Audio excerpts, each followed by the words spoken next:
বর্তমানে মুম্বাইয়ের একটি হাসপাতালে চিকিৎসাধীন সাইফ আলী খান। অস্ত্রোপচারের মাধ্যমে অভিনেতার শরীর থেকে ছুরির অংশ বের করা হয়েছে। তবে সাইফের স্নায়ুর অস্ত্রোপচারও সফলভাবে শেষ হয়েছে। পাশাপাশি অভিনেতার কসমেটিক সার্জারি সম্পন্ন করা হয়েছে। বিস্তারিত নিয়ে আপনাদের সাথে আছি শামিমা সুলতানা। মুম্বাইয়ের বান্দ্রায় সদ্গুরু স্মরণ বিল্ডিং নামের একটি আবাসনে থাকেন বাংলার নবাব বলিউড অভিনেতা সাইফ আলী খান। এই আবাসনেই অভিনেতার সঙ্গে থাকেন তার স্ত্রী অভিনেত্রী কারিনা কাপুর ও সঙ্গে 2 শিশু সন্তান। গতকাল বুধবার রাতে সেই বাড়িতেই ডাকাতির মুখে পড়ে হামলার শিকার হন এই বাংলার নবাব।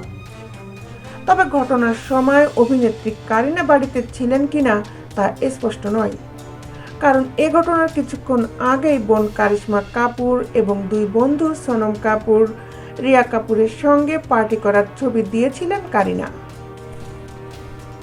বর্তমানে মুম্বাইয়ের একটি হাসপাতালে চিকিৎসাধীন সাইফ আলী খান। অস্ত্রোপচারের মাধ্যমে অভিনেতার শরীর থেকে ছুরির অংশ বের করা হয়েছে। তবে সাইফের স্নায়ুর অস্ত্রোপচারও সফলভাবে শেষ হয়েছে। পাশাপাশি অভিনেতার কসমেটিক সার্জারি সম্পন্ন হয়েছে। এদিকে সাইফের সঙ্গে বলিউড বাদশা শাহরুখ খানের অনেক দিনের বন্ধুত্ব। কাল হো না হোর মতো ছবিতে একসঙ্গে কাজ করেছেন তারা।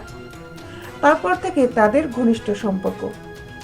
কারিনা কাপুর খানের সঙ্গেও একাধিক ছবিতে কাজ করেছেন বলিউড বাদশা। তাই বন্ধুর বিপদের খবর শুনে ছুটে গেলেন হাসপাতালে। লীলাবতী হাসপাতালের সামনে পাপ্পারাজ্জিদের ক্যামেরায় ধরা পড়ল শাহরুখের গাড়ি, যদিও ক্যামেরার সামনে আসেননি কিং খান। সাইফের উপর হামলার খবর প্রকাশ্যে আসার পর উদ্বেগে গোটা বি টাউন। ভক্ত অনুরাগীরাও এই খবরে আটকে উঠেছেন। সাইফের মতো তারকার বাড়িতে কিভাবে ডাকাতরা ঢুকে পড়ে হামলা চালাতে পারে সে নিরাপত্তা নিয়েও প্রশ্ন উঠেছে নানা মহলে। এই ঘটনায় সাইফ আহত হলেও তার পরিবারের অন্য সদস্যরা ঠিক আছেন বলে জানানো হয়েছে কারিনার টিমের পক্ষ থেকে। এদিকে ঘটনার প্রাথমিক তদন্তের পর মুম্বাই পুলিশ জানিয়েছে, গভীর রাতে বাড়িতে অজ্ঞাত পরিচয় দুষ্কৃতিকারী ঢুকে পড়ার পর তাদের সঙ্গে হাতাহাতিতে জড়ান সাইফ আলী খান।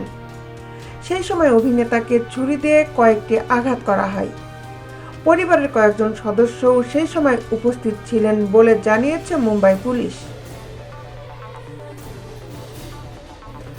এই বিষয়ে মুম্বাই পুলিশের ডেপুটি কমিশনার দীক্ষিত গেদাম গণমাধ্যমকে বলেন, একজন অজ্ঞাত পরিচয় ব্যক্তি সাইফ আলী খানের বাড়িতে ঢোকেন। তারপর অভিনেতার সঙ্গে ওই ব্যক্তির হাতাহাতি হয়। আহত অভিনেতার চিকিৎসা চলছে, তদন্তও চলছে। ভারতের একাধিক গণমাধ্যমের প্রতিবেদন অনুসারে বাড়িতে দুষ্কৃতকারী ঢোকার পরে দায়িত্বে থাকা গার্ডরা চিৎকার শুরু করেন। সেই সময় ঘুমাচ্ছিলেন অভিনেতা। চিৎকার শুনে তিনি বাইরে বেরিয়ে আসেন। প্রথমে দুষ্কৃতকারীর সঙ্গে তর্কাতর্কি হয় তার। এরপরই দুজনের মধ্যে হাতাহাতি শুরু হয়। এক পর্যায়ে ছুরি দিয়ে আঘাত করে বসে ওই দুর্বৃত্ত। এতে গুরুতরভাবে জখম হন তিনি। পরে পরিবারের অন্য সদস্যরা সাইফকে হাসপাতালে নিয়ে যান। দেশ বিদেশের আপডেট নিউজ পেতে আমাদের সাথেই থাকুন। Justice television, Dhaka.